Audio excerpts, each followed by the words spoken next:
This city, the people in it, in fact all life on Earth, were only here by chance. We survived. 99% of all the species that ever existed didn't. They were wiped out in a series of global catastrophes, disasters that brought life to the verge of extinction. 4.5 billion years ago, the Earth collided with another planet. The impact nearly destroyed our world, but instead it made it a home. This is the story of our planet's difficult birth.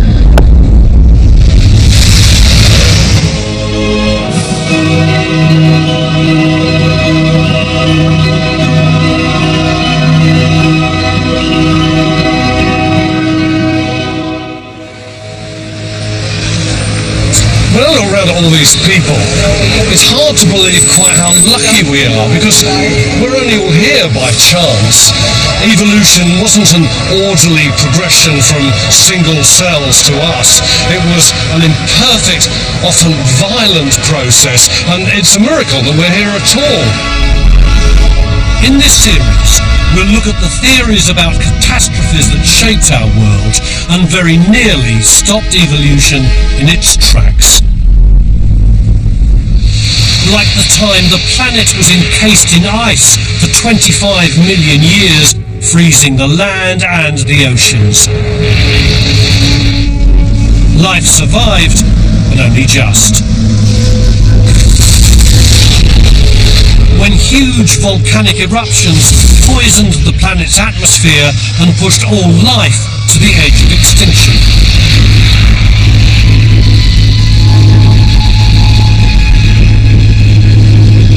At the moment, a 6-mile-wide asteroid smashed into the planet, killing 70% of life on Earth, including the dinosaurs. Even humans didn't escape unscathed. We might only have been around for a short while, but we faced and survived supervolcanoes, ice ages, and even cosmic impacts. These catastrophes nearly wiped out life, but from their ashes, new species evolved. Without them, we might not be here at all. Tonight, we examine the first great catastrophe, the day our planet collided with another. The Earth's around 4.5 billion years old, so it's tough getting a handle on such an enormous amount of time. To put it in perspective, imagine the whole of Earth's history compressed into the 24 hours of a single day. Each minute on our clock represents around 3 million years. It starts ticking at midnight, and the first catastrophe was just minutes away. Our solar system hadn't even finished forming. 20 infant planets circled a new star, our sun. One of them was Earth.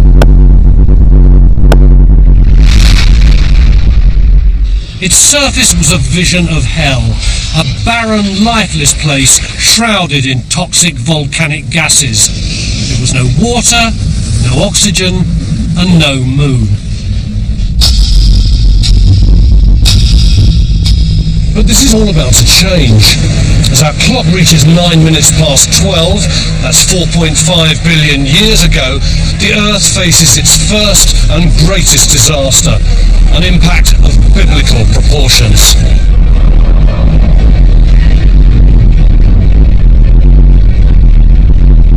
Reconstructing Earth's early history is a major challenge. It's been obliterated and obscured by billions of years of erosion and volcanic activity. Astronomer Bill Hartmann has spent his life studying the events of the early solar system. The record of the very first part of the Earth's history, all of that is wiped away on the Earth itself because we have erosion and rain and continental drift and continents colliding and mountains coming up and so on. But all is not lost. There is a record of Earth's earliest days, just not on Earth. It turns out the best place to look is on nearby Mercury and Mars. Their surfaces have barely changed in over 4 billion years, providing us with a unique record of events in the very earliest days of our solar system. They're dotted with ancient impact craters. You start looking at those craters and you discover that there are not only 100-mile craters and 200-mile craters, there's 600-mile features and some very large objects. These craters paint a picture of an intensely violent period, of a solar system littered with cosmic debris, where millions of asteroids and comets smashed into the young planets. In the thick of this all-out assault, the Earth too must have been struck. It was a window into the early history of the Earth, and it made us realize that the Earth itself has had this tremendous history of impacts, enormous impacts that could have really damaged the whole planet.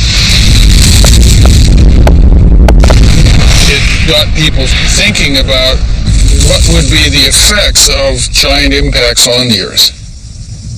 Hartmann realized that it wasn't just small asteroids hitting the planets.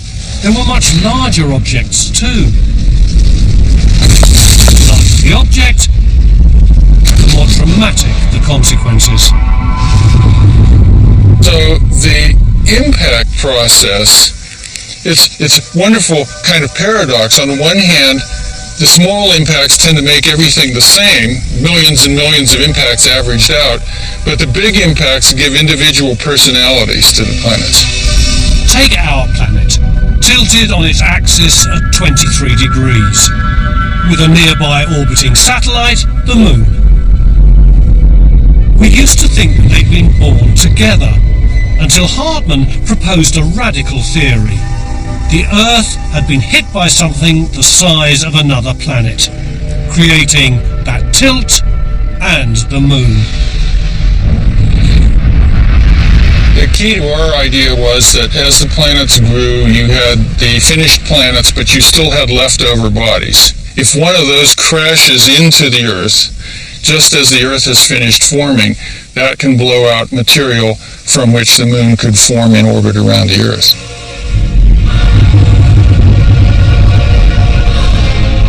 Picture the scene. The newly formed Earth hurtling round the Sun, and loads of other planets doing exactly the same thing. Including this one, Theia, about the size of Mars. It was orbiting the Sun at exactly the same distance as the Earth.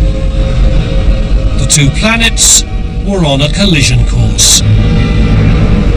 Theia hit the Earth at 25,000 miles per hour, with the force of billions of megaton bombs.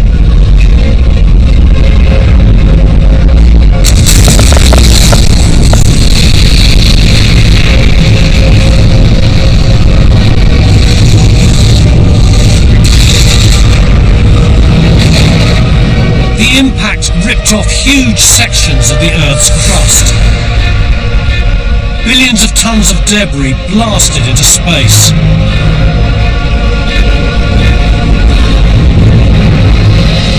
A ring of red-hot dust and rock formed around the Earth.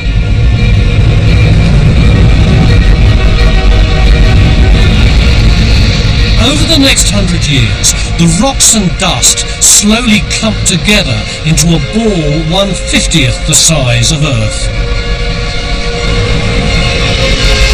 We call it the Moon. When Hartmann suggested the idea in the 1960s, people found it hard to accept. Scientists were thinking of everything in terms of slow geologic processes, one grain of sand at a time, wearing down mountains. To think of something as colossal as the Moon forming as a result of a single event was hard for people to swallow.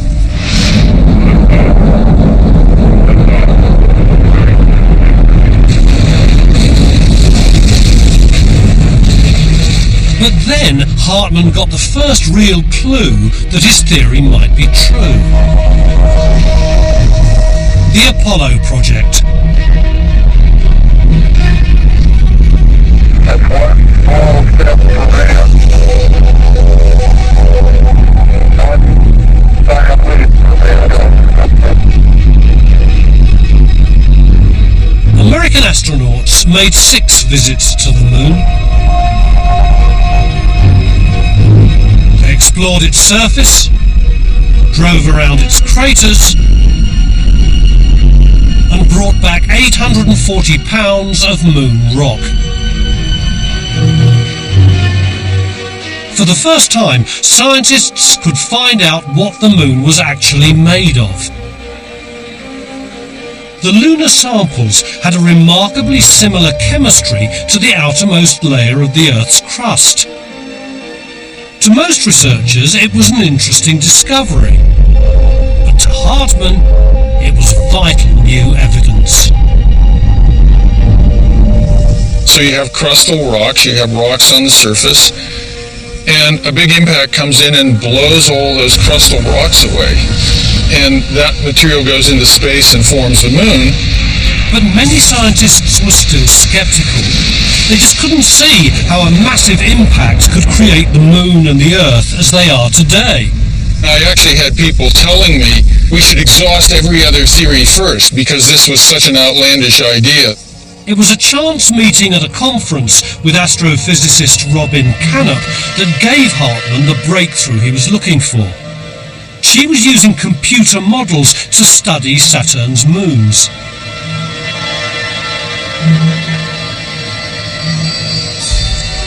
Bill Hartmann came up to me after my talk and asked me, have you ever thought about applying your models about how moons form within and near Saturn's rings to the origin of the moon? And I said no. So she tried it. Canup used modelling software to recreate the early solar system. Then she plotted a planetary collision of the kind Hartmann was suggesting. So we're 4.5 billion years ago, at the end of the Earth's formation, and we're in space, and we're watching as a small planet, the planet on the right, is about to hit the young Earth, represented by the larger planet on the left. The collision takes place, and as we see it hits in a glancing blow, and you can see the impactor is completely destroyed by the collision. Thea, the impactor, is annihilated. Earth survives, but only just. Now this collision is incredibly violent, so violent that there's enough energy to completely melt the Earth. And in fact, at the end of this impact, the Earth is surrounded by an atmosphere of vaporized rock. Trillions of tons of debris blast out into space. Here we see part of the impacting planet sheared out into this long arm of material that produces a disk that we're seeing almost edge on in this view. And it's from that disk that the moon later coalesces. Canup's model demonstrates that the moon was probably made of debris from both Thea and Earth. It explains why those moon rocks were so similar to rocks from the Earth's crust. So I actually called my colleague and said, you're not going to believe this, but I tried this Mars-size impactor case with about a 45-degree impact angle, and everything worked. And he said, you better check it again. And so I did check it again and did many more of these simulations, and sure enough, that type of impact is the one that gives us the Earth-Moon system today. Canup's work was further evidence that Hartmann's radical theory might just be right. So it was very exciting as Robin did her models and they started to say, yes, there can be moon-forming debris left in orbit around the Earth, and the moon would form from that debris. Hartmann and Canup's work showed that our moon was created by a violent cataclysmic collision between Earth and its twin Thea. The Earth narrowly survived complete destruction, But the collision triggered a series of events that transformed our planet. It became a climate hellhole with extreme weather conditions and giant tides.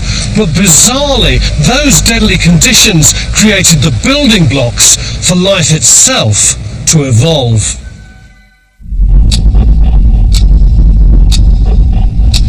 On our clock, only 10 minutes have passed. That's 30 million years in real time.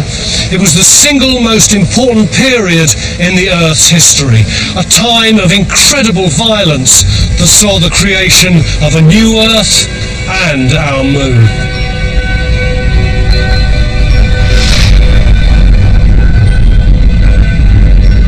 The massive impact which created the moon very nearly destroyed our planet.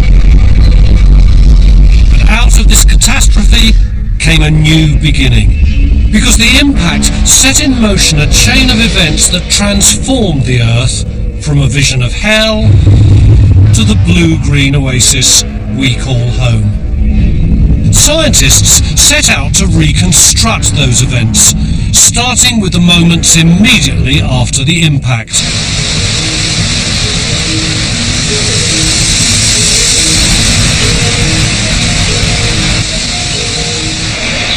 Ithaca, upstate New York. Paleontologist Judith Nagel-Myers hunts for clues that might reveal what happened to Earth just after it was struck. No evidence remains on Earth from the time of the collision, so scientists are constantly searching for ingenious ways to look back in time. Nagel-Myers uses fossilized corals. These ones are just 400 million years old, but they hold a vital clue to what conditions were like on Earth 4.5 billion years ago. What I really love about fossils that you find them and they open up a window in time. Just by looking at their remains and their skeletons, you can reconstruct the environment that was here long before humans are even on the Earth. The coral fossils have an unusual property that allows them to capture a day-by-day snapshot of conditions on early Earth. They lay down layers of limestone, a new layer for every day of the year.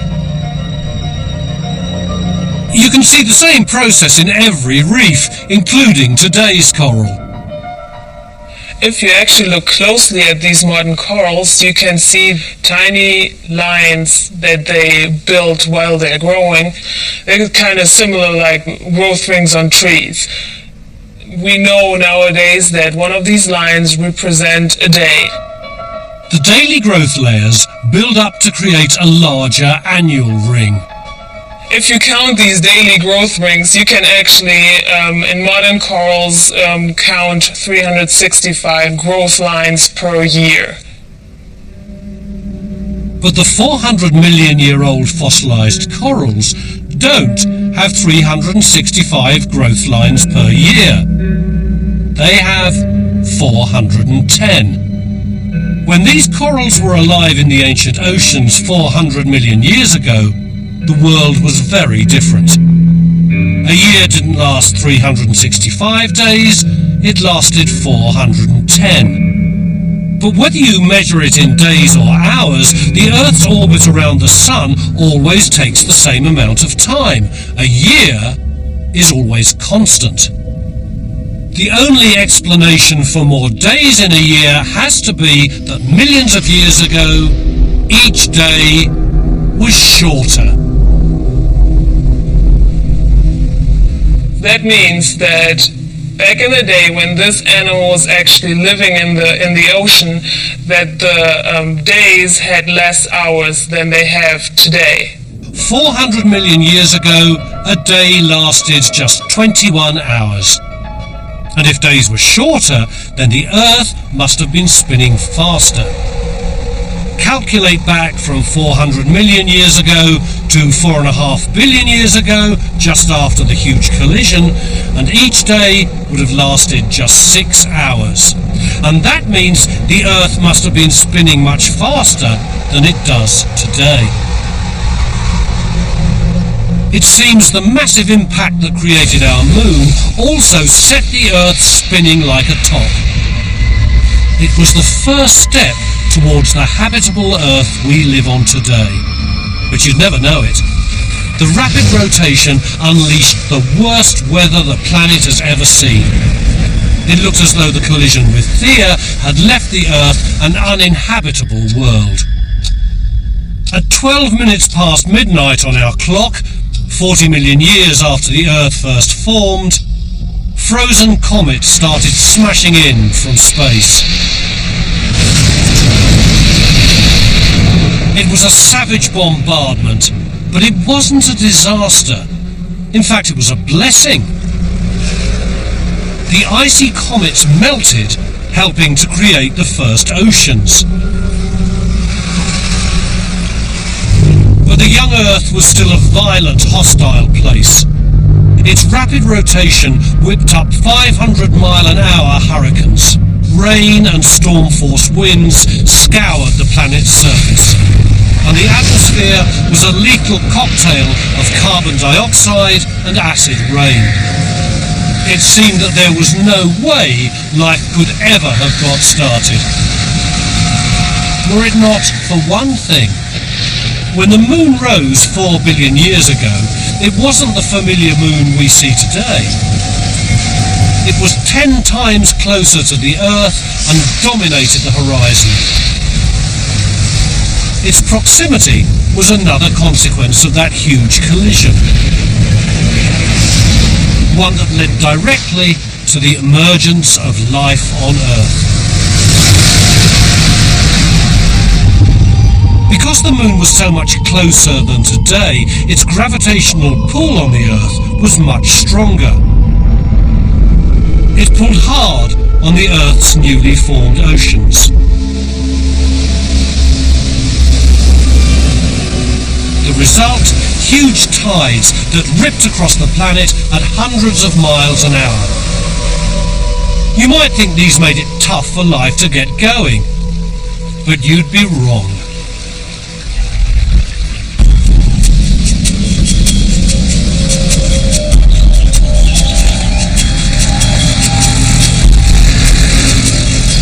This is the Bay of Fundy, Canada. It has the highest tidal range on the planet, and that makes it the closest we can get today to the colossal tides of early Earth. Physicist Neil Cummins is here to study what happens when the tide comes in today, and what that can tell us about tides in our planet's distant past. What I would expect to see here is a huge wave, maybe 5-6 feet high, called a tidal bore. He's waiting for the tidal bore to surge in at high tide so he can see at first hand the kind of forces that shaped the ancient landscape and created the conditions for life to begin.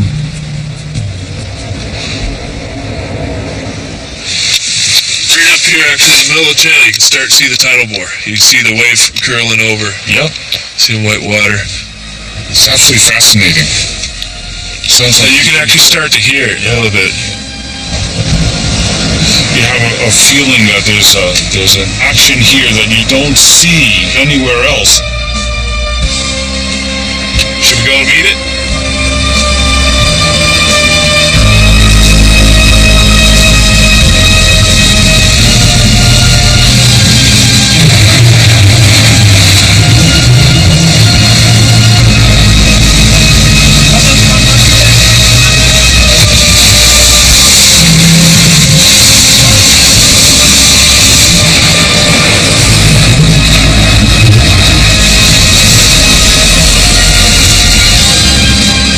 As the incoming tide surges upriver, it meets the outgoing tide,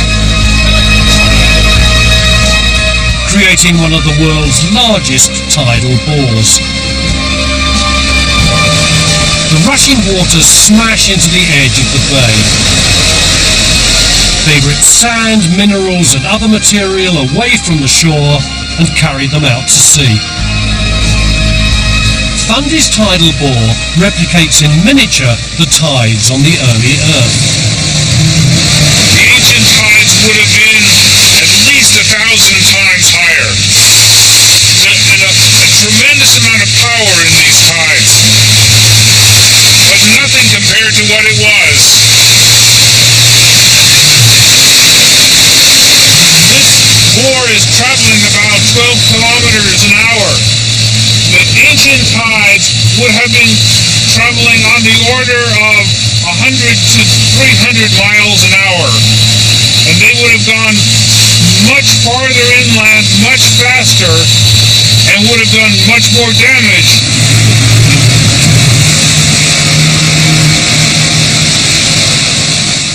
4 billion years ago, when the moon was much closer, the tides would have smashed inland at hundreds of miles an hour. Each tide churned up millions of tons of debris.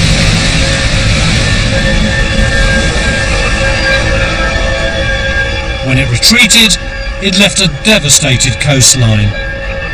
The young planet Earth was being devoured by its oceans.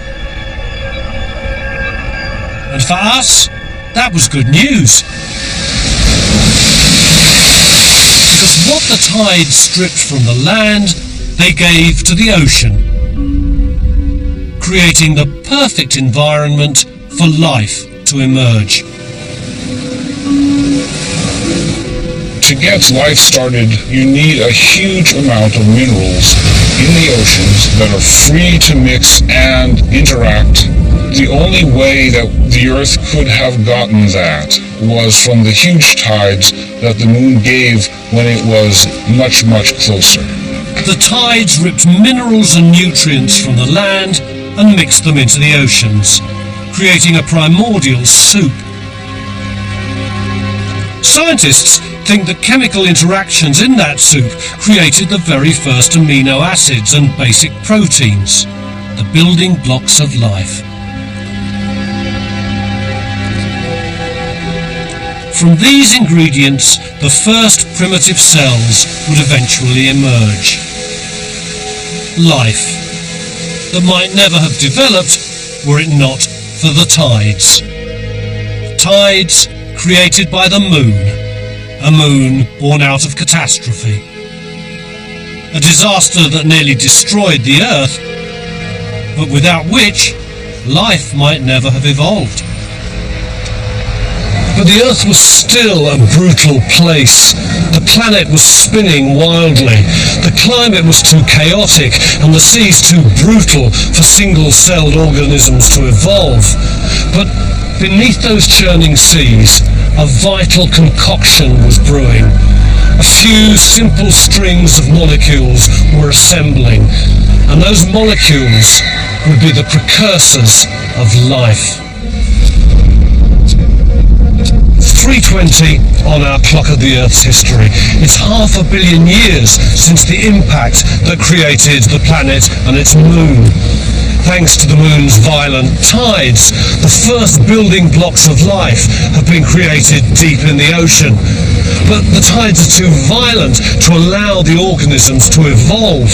Something must have happened to calm the planet and allow life to take the next step.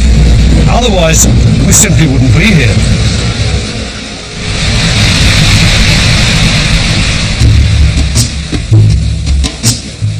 This is KwaZulu-Natal in South Africa. For paleontologist Nora Nofka, this ancient gorge is a truly remarkable place. Here, she discovered fossils of some of the earliest forms of life on the planet. 3 billion years ago, this landscape was an ancient sea teeming with single-celled bacteria. A billion years after the catastrophe that nearly destroyed our planet, life on Earth was in full bloom. It was really one of the great moments in my career. We were searching for fossils the whole day long, and then in the late afternoon, when the sun was shining in the right angle, suddenly we saw the fossils popping out everywhere. It was just unbelievable. The fossils were the remains of vast colonies of bacteria that grew as mats in shallow oceans. And they were some of the earliest living cells to inhabit the planet. There are bacteria very similar to these still alive today. Those are living bacterial colonies. We term them microbial mats, and you can easily see why. Those mats look like little greenish carpets. They occur today everywhere, the sandy beaches.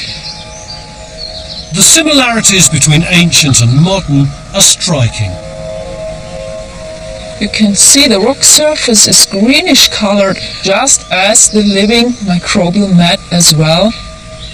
You follow my finger now, I show you the edge of the fossil microbial mat here.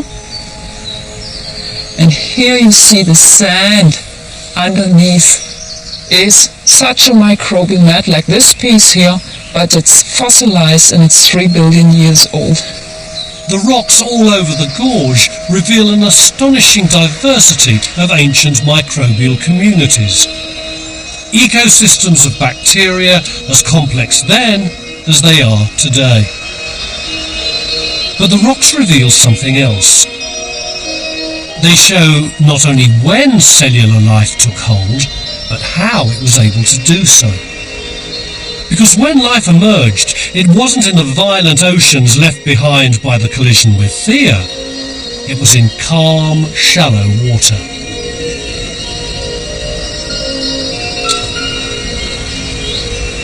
Came first here into this outcrop, into the side, I saw all those different ripple marks, and they look just as they do nowadays. If you walk along a beach, you can see the same structures in the sand.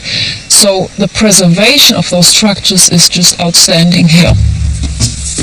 It looks as though the tide has just gone out. Except these ripples are 3 billion years old, the fossilized record of an ancient ocean gently lapping the shore. With no sign of giant tides or hurricane winds.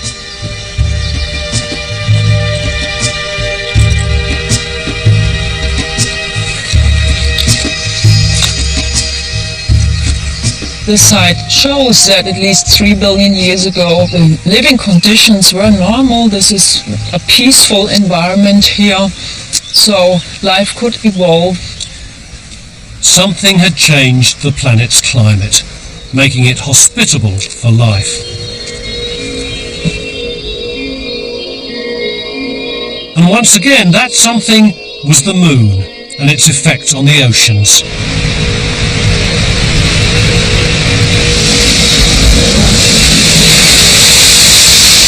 The tides, since they started forming, have acted as a brake to slow the Earth's spin. You can almost think of it as the brakes on a car pressing on the tire and causing the two to slow down together. That's what's happening and has happened from the tides. It's a process called tidal friction. When the tides and the continents meet, the water pushing against the land creates friction. And that friction is literally slowing the Earth down. Gradually, over millions of years, the Earth began to spin more slowly. As a result, the days became longer and the hurricane winds subsided. It was a step in the right direction, but on its own, it wasn't enough to create the calm seas we saw fossilized in KwaZulu-Natal.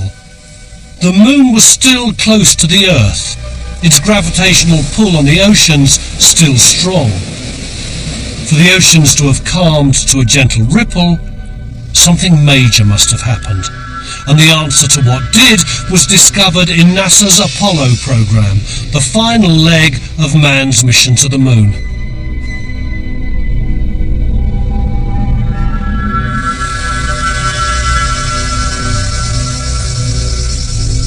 the McDonald Observatory, USA. Here, 40 years after man first landed on the moon, the Apollo mission is still going strong. Every day, NASA engineer Jerry Wyant rides up to his laser telescope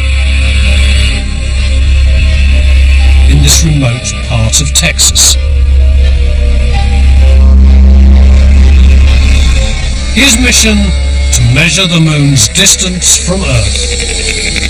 We're the last living piece of the Apollo project. Most of the public thinks that, the Apollo project's they're dead and gone, and so they're surprised when I tell them what I do, send a laser to the moon. When astronauts landed on the moon, they left behind the American flag and something else. Reflectors. Almost daily, Jerry Wyant and his colleague aim their laser at one of the lunar reflectors. They're measuring the precise distance between the moon and the Earth. This is a 1 billion watt laser. We direct it at the reflector on the moon, and we measure how long it takes for this light to go from here to the moon and back, and that's our data.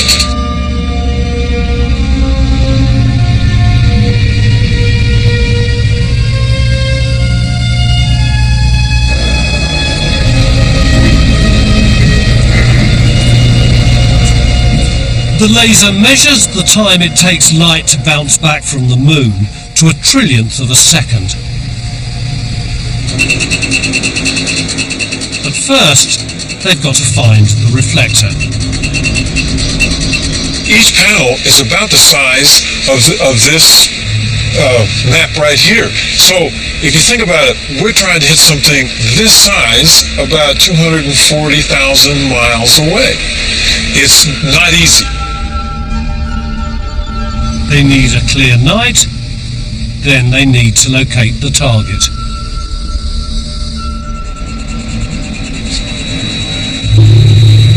Yeah, they all look alike, don't they? Yeah, so it's easy to get lost. It can take up to 4 hours just to find the reflector.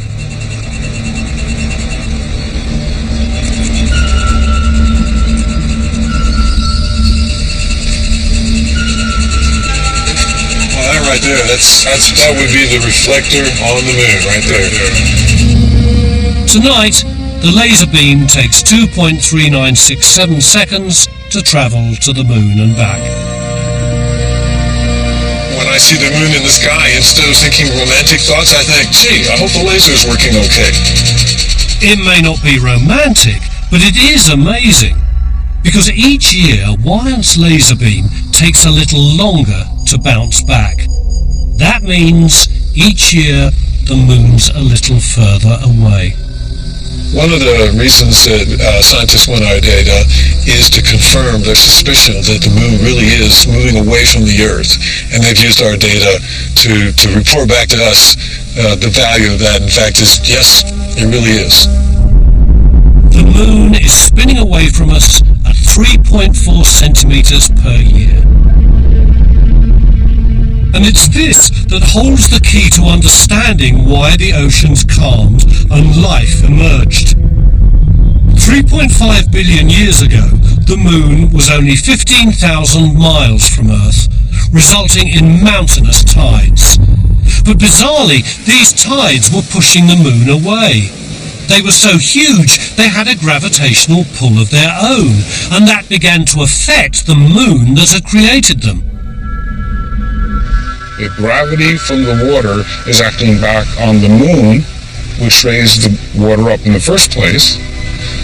And this water is pulling the moon forward, giving the moon energy. As the Earth span, it slung the moon further away, like an athlete throwing the hammer. You can think of the Earth-Moon system as waltzing together.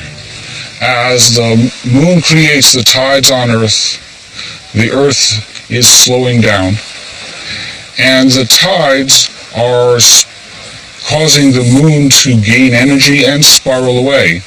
The two have been doing this dance for 4.5 billion years. So the catastrophe that nearly ripped our planet apart before life even started actually ended up making life possible. Violent tides filled the sea with vital chemicals. Then the Earth's spin slowed and the moon drifted away. The nutrient-rich seas calmed and life got started. But this new flourishing life was about to face another catastrophe, a disaster that would wipe out much of life on the planet, but without which we probably wouldn't be here. Some bacteria began to release a deadly poisonous gas called oxygen. It's 8:10 a.m. on our planetary clock, just over 1.5 billion years since the Earth was born. The first third of the Earth's life was violent, chaotic and lifeless. Then the climate stabilised and life began to take hold under the seas. But suddenly, some bacteria underwent a change that would affect all life on Earth. It wiped out many species, but without it, no complex life, none of this, would be here at all.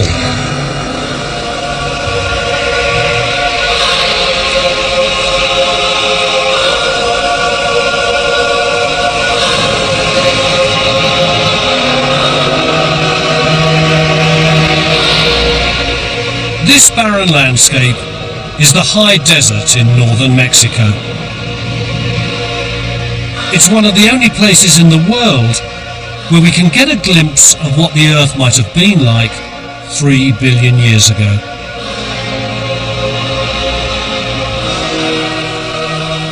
Biologist Janet Seifert studies the bacteria that live in these pools. They give her a unique insight into how ancient bacteria changed the Earth forever. You can walk out to the pools and you can see evidence of microbial communities with the naked eye. Now that's very similar to what early Earth was like. Early Earth was certainly dominated by bacteria. There were no large animals or plants. So we can use this as a proxy for early Earth. These odd-looking lumps are particularly interesting.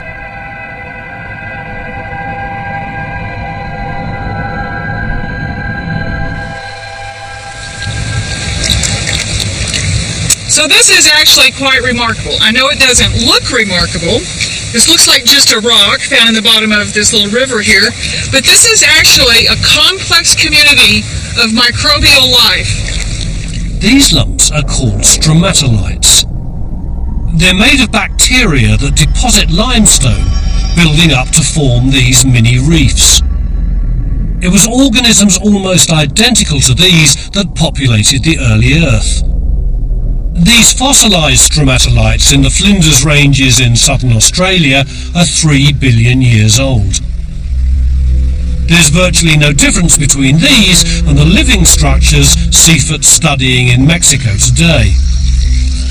Each stromatolite contains millions of blue-green organisms called cyanobacteria. And 3 billion years ago, their ancestors evolved an ingenious means of obtaining energy. One branch of bacteria actually learned how to do one thing. They just used the sunlight for energy, but as it turned out, when they did that, they did it in such a way that they could split water and create and give off as a byproduct something they didn't want, oxygen. These ancient microscopic cyanobacteria evolved a chemical process called photosynthesis.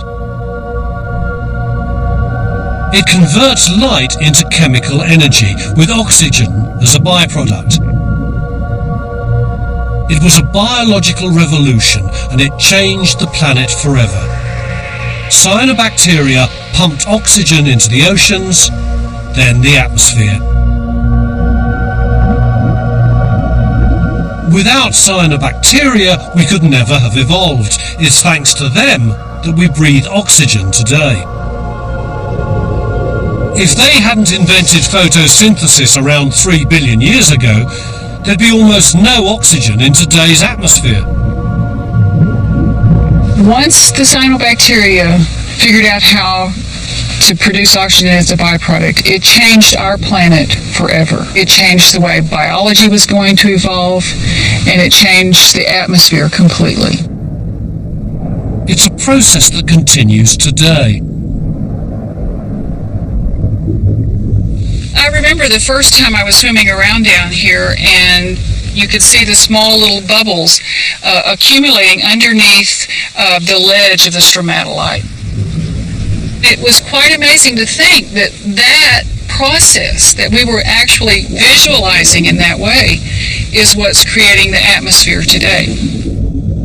And those ancient cyanobacteria are the ancestors of every plant in the world today. Photosynthesis was incredibly successful. The bacteria flourished and evolved. We always think about microbes being something bad and giving you strep throat. But if bacteria hadn't been able to harness the sun and then as a byproduct produce oxygen, you and I probably wouldn't be here now. Because it's what allowed complex animal evolution to occur. There was just one problem.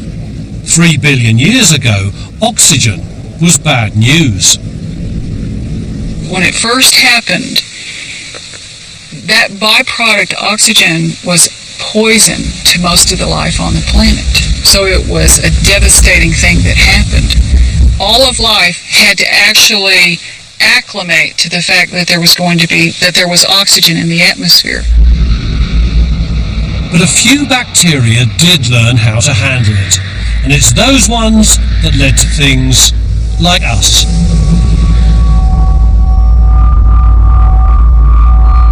Actually, I feel pretty lucky because that bad poisonous gas that cyanobacteria had as a byproduct, if it hadn't accumulated in the atmosphere, then I wouldn't be here. So as far as one of the major biological innovations that happened in 3.8 billion years, it has to be up at the top of the list of one of the best ones for us as humans.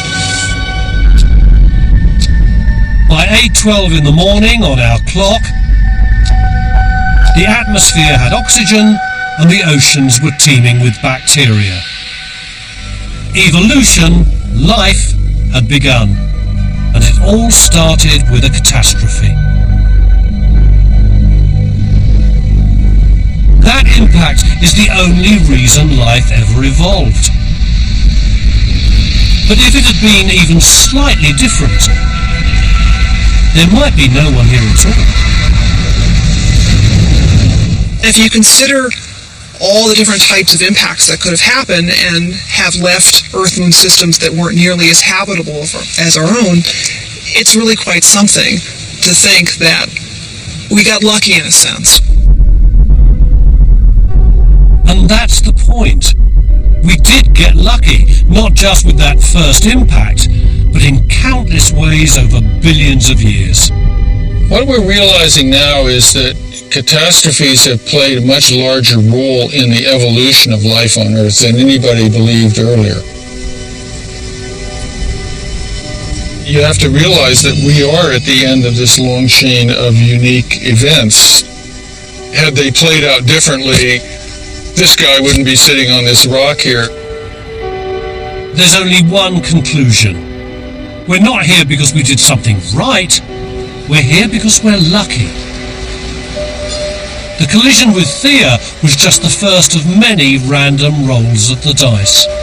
It really makes you think about this completely unique sequence of random events that were all necessary to give us the Earth we know today.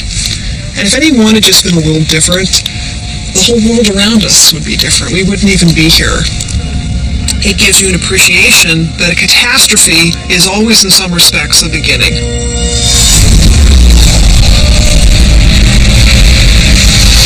The collision was the beginning of a new Earth.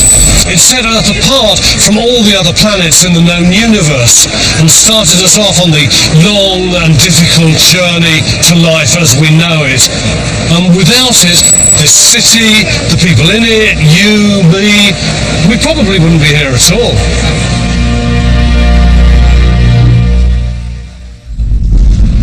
On the next episode of Catastrophe, Earth freezes over. going, and then the planet's surface turns to ice and forms a snowball Earth.